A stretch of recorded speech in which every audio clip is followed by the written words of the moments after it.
Karthik tea తాగుతున్నారు. మోహిత్కు తెలియని number నుంచి ఒక కాల్ వచ్చింది. అతను కాలర్తో మాట్లాడాడు. ఆ తర్వాత చాలా హ్యాపీగా కనిపించాడు. లాటరీ గెలిచావా అని మోహిత్ని కార్తిక్ అడిగాడు. మోహిత్ దానికి చాలా బాగా సమాధానం చెప్పాడు. అతనికి సోషల్ మీడియా పోస్ట్ అతనికి అద్భుతాలు చేసిందన్నాడు. తన బాస్ ప్రయాణం కోసం టికెట్ను బుక్ చేసుకున్నారని, అయితే అది క్యాన్సిల్ అయిందని, రీఫండ్కు చాలా టైం పట్టిందని చెప్పాడు. తర్వాత ఈ విషయాన్ని సోషల్ మీడియాలో పోస్ట్ చేయడంతో అతడికి టికెట్ డబ్బుని రీఫండ్ చేయడానికి కంపెనీ తనని పిలిచిందన్నాడు. కార్తిక్ ఇదంతా వివరిస్తున్న టైంలో మోహిత్కి మళ్ళీ బస్ కంపెనీ నుండి కాల్ వచ్చింది. అతడి మొబైల్కు కొద్ది టైంలో ఓటీపీ వచ్చింది. దానిని చెప్పమని కాలర్ అడిగాడు. మోహిత్ ఓటీపీ ఇవ్వడానికి రెడీ అవుతుండగా ఆ ఓటీపీని ఇవ్వద్దని, కాసేపు ఆగమని కార్తిక్ చెప్పాడు. ఎందుకు ఆగమంటున్నావు అంటూ కార్తిక్ని మోహిత్ అడిగాడు. ఎందుకంటే ఈ ఓటీపీ నీ ఖాతా మొత్తం ఖాళీ చేస్తుందని కార్తిక్ చెప్పాడు. బెంగళూరులో ఓ ఇంజనీర్కి ఇలాంటి మోసం జరిగిందని అన్నాడు. ఆ ఇంజనీర్ ఇలాగే తన ఓటీపీ చెప్పాడు. దీంతో 68 లక్షల రూపాయలను పోగొట్టుకున్నాడని కార్తిక్ వివరించాడు. కార్తిక్ అప్రమత్తతే మోహిత్ను రక్షించింది. కానీ అందరికీ కార్తిక్ లాంటి ఫ్రెండ్ ఉండడు కదా. ఆర్థికంగా నష్టపోకుండా ఉండాలంటే ఇలాంటి మోసాల పట్ల జాగ్రత్తగా ఉండాలి. ఇలాంటి మోసాలు ఎక్కువగా జరగడం వల్ల శ్రమజీవులు ఆర్థికంగా నష్టపోతున్నారు. 2023లో జరిగిన ఆర్థిక మోసాల గురించి ఒకసారి చూద్దాం. అలాంటి మోసాలకు గురి కాకుండా ఉండడానికి ఎలాంటి పాఠాలు నేర్చుకోవాలో కూడా చూద్దాం. 2023లో సైబర్ మోసంలో ఏఐ ఆధారిత డీప్ ఫేక్ టెక్నాలజీని ఉపయోగించడాన్ని ప్రముఖంగా చెప్పుకోవాలి. ఫ్రాడ్ జీపీటీ లేదా వామ్ జీపీటీ వంటి అంశాలు వెలుగులోకి వచ్చాయి. ప్రజలను మోసం చేయడానికి వారి గొంతులను కాపీ చేసేస్తారు. వారిని తమ కాల్స్తో కన్విన్స్ చేయడానికి ట్రై చేస్తారు. అలాగే గొంతులతోనే ఫోన్ చేసేవారు. సాంకేతికత ఎంత పెరిగినా నిజమైన దానికి నకిలీ మధ్య తేడాను గుర్తించడం నిజంగానే చాలా కష్టంగా ఉంటుంది. ఇక్కడ మీ గుండెలు పిండేసే ఓ కథ గురించి చెప్పుకోవాలి. ఇటువంటి మోసాల వల్ల కేరళలో 300 మందికి పైగా ప్రజలు 4 కోట్ల రూపాయలకు పైగా నష్టపోయారు. ఇన్కమింగ్ కాల్లను గుడ్డిగా నమ్మకూడదు. ఈ స్టోరీ మనకు తెలియజేస్తోంది. మీకు తెలిసిన గొంతుతోనే ఎవరైనా ఫోన్ చేసినా మీరు డబ్బు పంపే ముందు తిరిగి కాల్ చేయడం చాలా ముఖ్యం. మీకు చెప్పిన ఈ స్టోరీని మీకు తెలిసిన వారితో కూడా ఓసారి క్రాస్ చెక్ చేసుకోవాలి.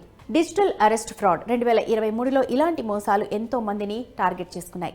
స్కామర్లు కాల్ చేస్తారు. వారు కొరియర్ కంపెనీ నుంచి వచ్చినట్టు చెప్తారు. మీ కొరియర్ను కస్టమ్స్ డిపార్ట్మెంట్ స్వాధీనం చేసుకున్నట్టు పేర్కొంటారు. ఆ వ్యక్తి ఆధార్ నంబర్ని కూడా చెప్తారు. ఈ ఆధార్ ఐడికి అనేక చట్టవిరుద్ధ కార్యకలాపాలు లింక్ అయినట్టు చెప్తారు. వారు కాల్ను పోలీస్ క్రైమ్ బ్రాంచ్కు బదిలీ చేస్తాం, స్కైప్ కాల్లో చేరమని అడుగుతారు. వారు బాధితుల బ్యాంక్ ఖాతా అనేక మనీ లాండరింగ్ కేసుతో లింక్ అయి ఉందంటారు. ఆపై డబ్బు బదిలీ అయిన తర్వాత స్కామర్లు మాయమైపోతారు. తాజాగా నోయిడాలో ఓ మహిళ ఇలాంటి మోసానికి గురై 11 లక్షల రూపాయలకు పైగా నష్టపోయింది. Customs, police crime branch, money laundering వంటి పదాలను ఉపయోగించి ప్రజలను భయభ్రాంతులకు గురిచేస్తున్నారు. మీరు ఎటువంటి చట్టవిరుద్ధమైన కార్యకలాపాల్లో పాల్గొనకపోతే అలాంటి కాల్స్ అస్సలు పట్టించుకోవద్దు.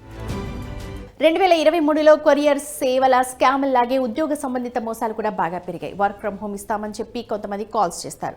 యూట్యూబ్ వీడియోలను లైక్ చేసినా, ఆన్లైన్ కంటెంట్ను రేట్ చేసినా లేదా సోషల్ మీడియా పోస్టులను లైక్ చేసినా వారికి డబ్బులు ఇస్తామని చెప్తారు. మొదట్లో మోసగాళ్లు ఈ టాస్క్ల కోసం 500 నుంచి 700 రూపాయలు ఆఫర్ చేస్తారు. ఆ తర్వాత ఫ్రీగా సబ్స్క్రిప్షన్ ఇస్తామన్న నెపంతో చెల్లింపుని స్టాప్ చేస్తారు. ముంబైలోని ఓ సాఫ్ట్వేర్ ఇంజనీర్కు ఇలాంటి ఘటన ఎదురైంది. అతనికి హోటల్ రేటింగ్ స్కీమ్లో పార్ట్ టైం జాబ్ ఆఫర్ వచ్చింది. అతను 18 లక్షల రూపాయల కంటే ఎక్కువ మొత్తాన్నే మోసపోయాడు.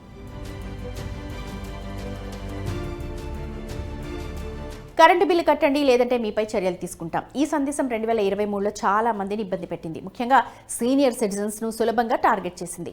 బిల్లు చెల్లించకపోతే విద్యుత్ సరఫరా నిలిపివేస్తామని బెదిరిస్తూ మెసేజ్ పంపుతారు. ఈ పేమెంట్ చెల్లించడానికి వీలుగా ఆ మోసగాడు ఓ లింక్ పంపిస్తారు.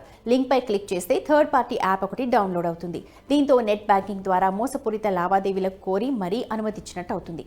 ముంబైలో జరిగిన ఓ ఘటనలో ఓ సీనియర్ సిటిజన్ ఈ విధంగా 11 లక్షల రూపాయలకు పైగానే మోసపోయాడు.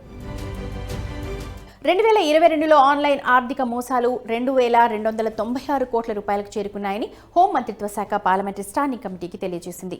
2023లో అది 5574 కోట్ల రూపాయలకు పెరిగింది. లాక్ లేని ఫోన్లు దొంగతనానికి గురైనప్పుడు హాని ఎక్కువగా ఉంటుంది. ఎందుకంటే బాధితులు తమకు తెలియకుండానే వివరాలను పంచుకోవటం కానీ పేమెంట్స్ కానీ చేస్తారు. 2023తో పోలిస్తే 2024లో మోసాలు 3 రెట్లు పెరిగే అవకాశం ఉంది. అందుకే మోసపోకుండా ఉండాలంటే అప్రమత్తంగా ఉండటం చాలా కీలకం. సైబర్ నేరగాళ్ల బారిన పడకుండా ఉండడానికి గత ఏడాది జరిగిన తప్పుల నుంచి మనం పాఠాలు నేర్చుకోవాలి.